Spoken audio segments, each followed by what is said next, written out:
O ano era 1982. O local, Joanesburgo, a maior cidade da África do Sul, que nesta data testemunhou a chegada de uma nave de outro planeta que desde então paira no local. Nela, vários seres foram trazidos aos solos subnutridos e temerosos. Ninguém sabe realmente a razão de estarem ali, e o receio pelo desconhecido só agrava as tensões entre humanos e alienígenas. Quando o convívio começou a se tornar insustentável, os visitantes foram alocados para um outro espaço chamado Distrito 9 e separados dos humanos. O filme apresenta seu protagonista Wicos, funcionário da Multinational United, que em 2010 é contratado para liderar uma equipe com o intuito de remover os alienígenas à força do Distrito 9 e mandados para uma outra localização. No entanto, em uma das incursões, Wicos é atingido por um estranho composto químico alienígena que faz com que ele, gradativamente, se transforme na espécie que uma vez desprezou. Sem opções e impossibilitado de voltar para casa, ele busca refúgio no Distrito 9, o único local que não seria subjugado. Um dos habitantes do lugar, Christopher Johnson, o abriga e lhe dá a esperança de que a transformação pode ser revertida se eles tiverem combustível suficiente para fazer funcionar a nave-mãe. Assim, Wicos e Christopher invadem as instalações da Multinational United para recuperar o combustível necessário.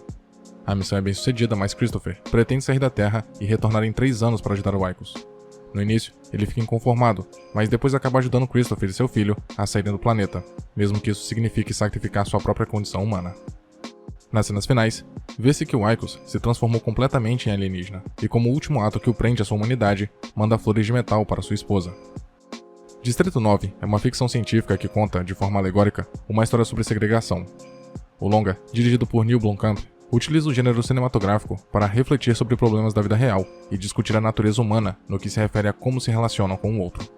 Aborda as tensões provenientes de duas raças diferentes, tentando conviver uma com a outra, e como é fácil rejeitar o diferente, ou pelo menos aqueles que percebem ser diferentes de si.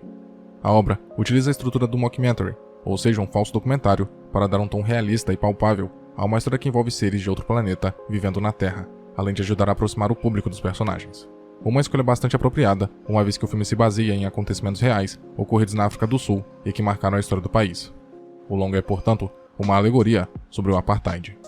Este termo denomina a política racial da nação, na qual a minoria formada por brancos monopolizava todo o poder político e econômico.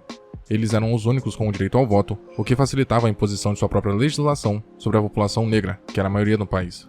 A política separatista que vigorava era opressora, fazendo com que os negros tivessem que se resignar com regras que não os favoreciam e segui-las sem questionar. Em 1948, a segregação racial já praticada tornou-se lei e não permitia casamentos e relações sexuais entre brancos e negros, além de proibir que estes últimos possuíssem terras na maior parte do território nacional, os levando a fixarem residência em regiões segregadas. A oposição ao apartheid se fortaleceu na década de 1950 e tinha em Nelson Mandela um de seus principais líderes. No entanto, seu grupo de oposição, o Congresso Nacional Africano, foi considerado ilegal e ele foi condenado à prisão perpétua. A luta contra o apartheid foi favorecida na década de 1980, quando o domínio português chegou ao fim em alguns países do continente africano, o que enfraqueceu a hegemonia branca na África do Sul, o que só intensificou a revolta popular contra a segregação e pressionou o governo a abandonar a prática. Com a soltura de Mandela, houve uma votação popular que optou pelo fim do apartheid, e com sua eleição para a presidência em 1994, foi aprovada uma lei que devolvia territórios pertencentes aos negros. O longa contém diversas referências aos fatos históricos ocorridos no país. O Distrito 9 é uma alusão ao Distrito 6, uma área residencial na cidade do Cabo, onde milhares de habitantes foram forçados a abandonarem suas casas na década de 1970, graças ao regime do apartheid. O governo argumentava que aquela área era tomada pelo crime e reduto de atividades consideradas imorais para justificar a ação. Estes acontecimentos refletiram na trama do filme, na qual o governo contrata a MNU, Multinational United, para realocar os alienígenas para outra área. As placas vistas durante o filme, proibindo a presença dos aliens em determinados espaços, são referências às placas reais, que delimitavam locais em que os negros podiam ou não habitar, e também servindo de aviso para que não se misturassem com os brancos. O longa é hábil ao salientar o desprezo que os humanos sentiam pelos alienígenas, os chamando de camarões, em tom pejorativo, e com a intenção de diminuí-los. O fato dos humanos não poderem manter relações com os alienígenas é uma alusão aos relacionamentos entre brancos e negros, que eram proibidos por lei na época do apartheid. Um dos grandes questionamentos trazidos pelo filme é: se o ser humano trata o seu semelhante de forma preconceituosa, como se o outro fosse diferente, qual é a chance de tratarem seres de outro planeta com a humanidade? Como o convívio poderia não ser atribulado?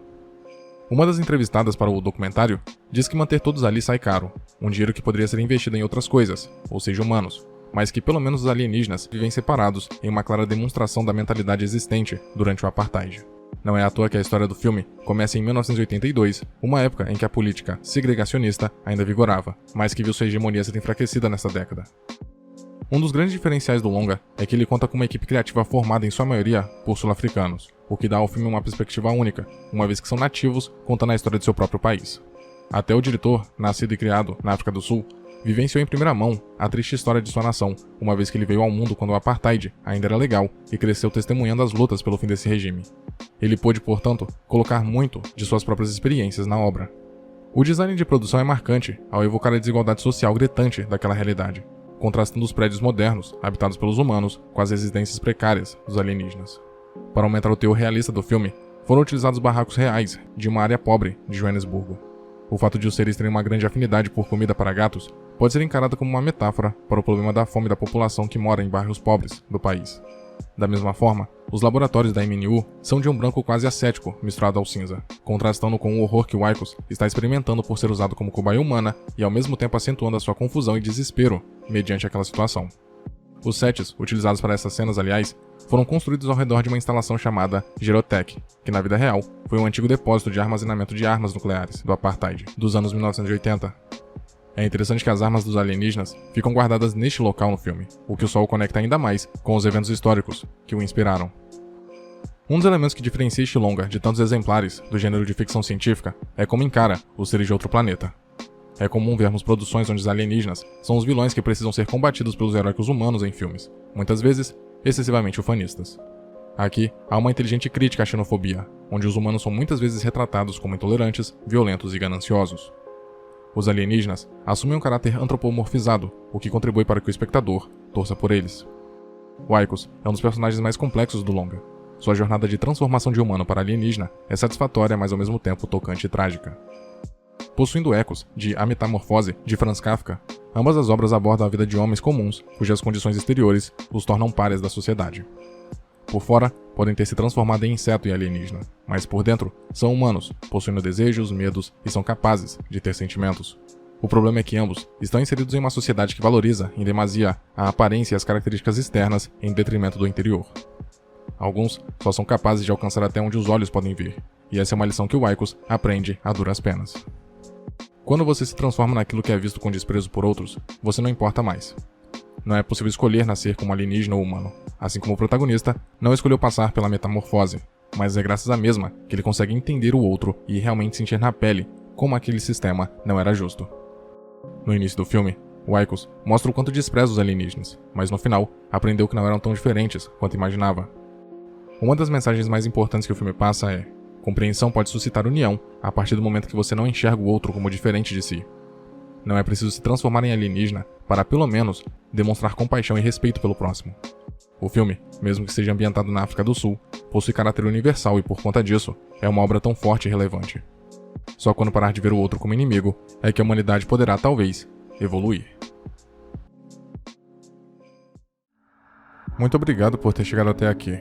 Imagino que, de algum modo, esse vídeo tenha sido interessante para você, e por isso peço que o curta e o compartilhe para ajudar a divulgar o conteúdo do canal. Se quiser ajudar e puder, claro, torne-se membro e confira os benefícios de cada nível de assinatura. Na tela tem mais vídeos que talvez possam te interessar. Até a próxima.